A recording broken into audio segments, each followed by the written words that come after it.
네, 한 설문조사 결과를 보면요. 의외로 많은 유권자들의 이 투표일 한 3주 전에 자신이 어떤 선택을 하게 될지 미리 좀 결정을 하신다고 합니다. 네, 제20대 국회의원 선거가 4월 13일이니까 이제 벌써부터 후보자를 정한 분이 많다는 얘기겠죠? 그렇죠. 이 총선 앞두고 이건 역시 굉장히 바쁘게 움직이고 계실 것 같습니다. 바로 선거관리위원회인데요. 그래서 오늘은 이번 총선 과연 어떤 점이 달라졌고 무엇을 확인해야 될지 자세히 들어보는 시간 준비했습니다. 여수시 선거관리위원회 강창길 사무국장님께서 나와 계십니다. 사무국장님 안녕하십니까? 안녕하십니까? 네. 이제 총선이 한 달이 채 남지 않았기 때문에 굉장히 바쁘실 것 같은데요. 우선 본격적인 선거운동, 후보자 등록이 이루어진 이후에 시작이 될 텐데 우선 후보자 등록은 언제 어떻게 이루어지는 겁니까? 네. 3월 24일, 25일 양일간 오전 9시부터 오후 6시까지 후보자 등록 신청을 받습니다. 후보자 등록을 마치면 바로 본격적인 선거운동을 할 수 있는 건 아니고요. 3월 30일까지는 예비 후보자로서의 선거운동을 하고 3월 31일부터 후보자 자격으로 본격적인 선거운동이 가능합니다. 네. 그런데 선거구 획정이 늦어지면서 자신의 선거구가 어딘지 잘 모르는 분들도 많다고 하거든요. 우리 지역의 경우는 어떤가요? 네. 우선 여수시는 기존의 여수시 을 선거구였던 미평동, 만덕동, 두 개 동이 여수시 갑 선거구로 편입됐습니다. 또 전남에서는 순천시 곡성군 선거구가 순천시로 단일 선거구가 되면서 곡성군은 광양시 구례군과 합쳐서 한 선거구가 되었고요.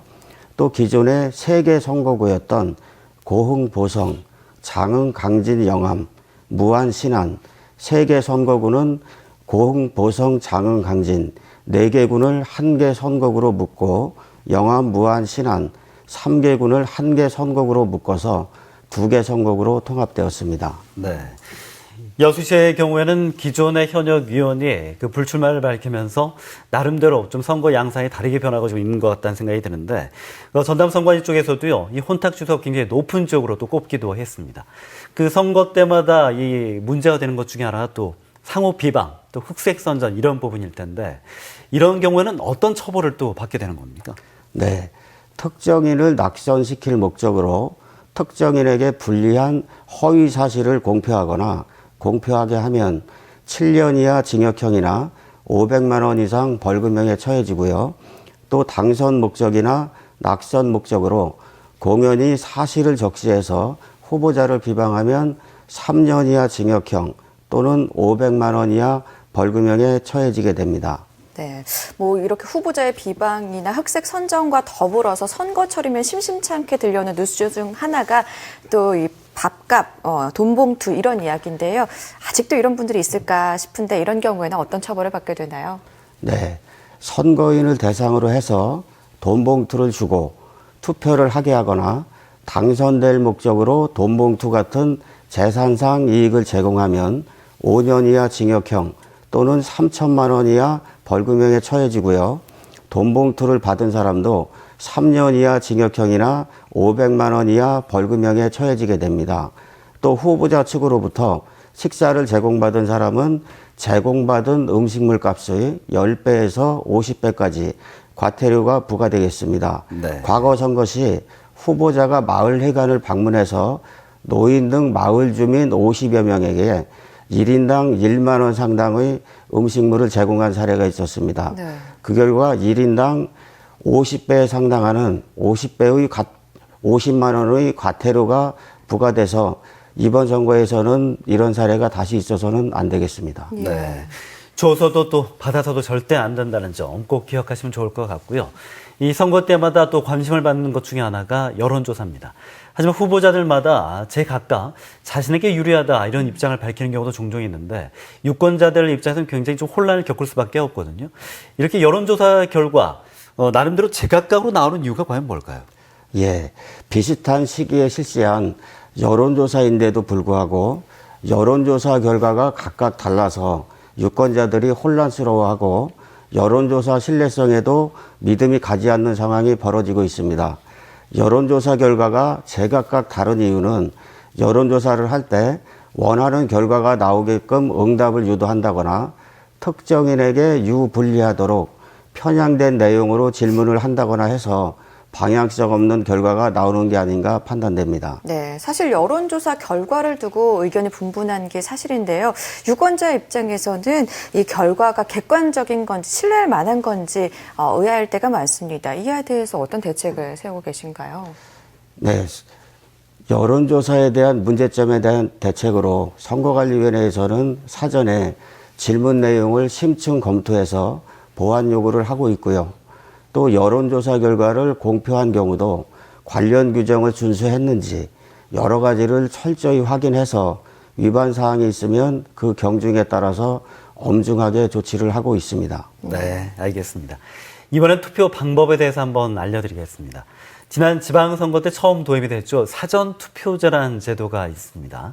이번에도 과연 실시가 되고 실시되면 언제 어떻게 치러지는지 이 부분도 참 궁금해지는데요.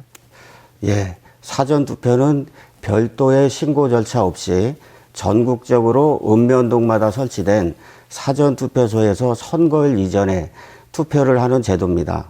이번 총선에서는 4월 8일부터 4월 9일까지 이틀간 오전 6시부터 오후 6시까지 읍면동 아무데나 가셔서 사전투표를 하시면 됩니다. 네, 그리고 또 더불어서 선상투표라는 게 있는데 이건 또 어떤 방법인가요? 네, 원양어선 같은 선박 생산자를 위한 투표 제도입니다.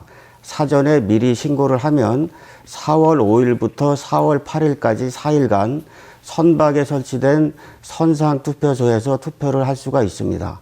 선상투표 절차는 우선 투표용지를 위성을 통해서 선박에 보내고요.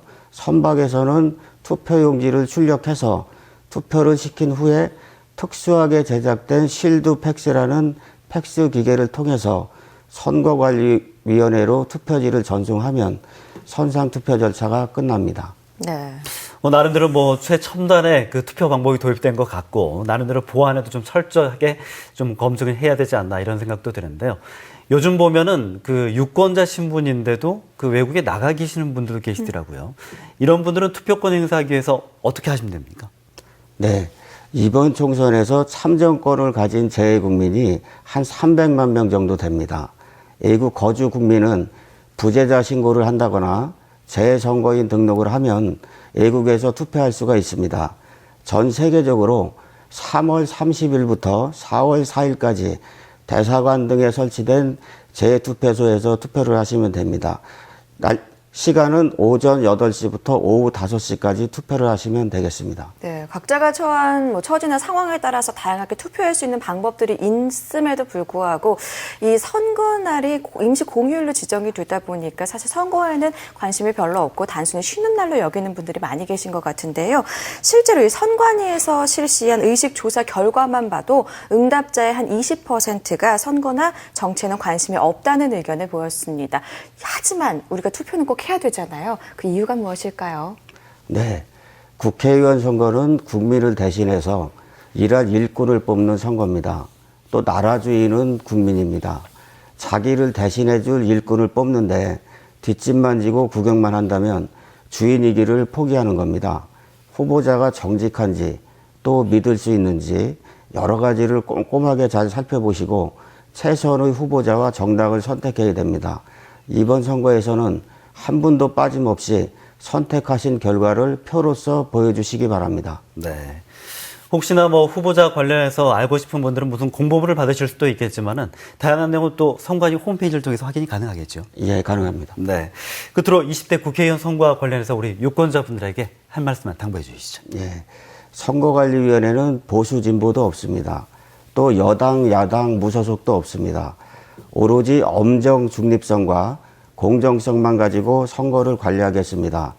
국민 여러분의 뜻이 온전하게 그대로 선거 결과에 반영될 수 있도록 온 힘을 다하겠습니다. 네, 나 하나쯤이야 하는 마음보다는요, 나부터라는 마음으로 투표에 참여를 해주셨으면 좋겠습니다. 네. 투표는 민주주의의 꽃입니다. 하지만 그 꽃을 피우는 것은 우리 자신이라는 거 꼭 기억하셨으면 좋겠습니다. 네, 앞서도 말씀드렸지만 4월 13일 당일 투표가 어려우신 분들은요, 4월 8일과 9일 이틀 동안 사전 투표제 이뤄진다고 하니까요, 신성한 한 표 꼭 행사하셔서 유권자 힘도 보여주시고 권리도 누리시기 바랍니다. 네. 공정한 선거 위해서 앞으로 노력 많이 해주실 기대해 보겠고요. 사무국장님 오늘 나와주셔서 고맙습니다. 예, 감사합니다.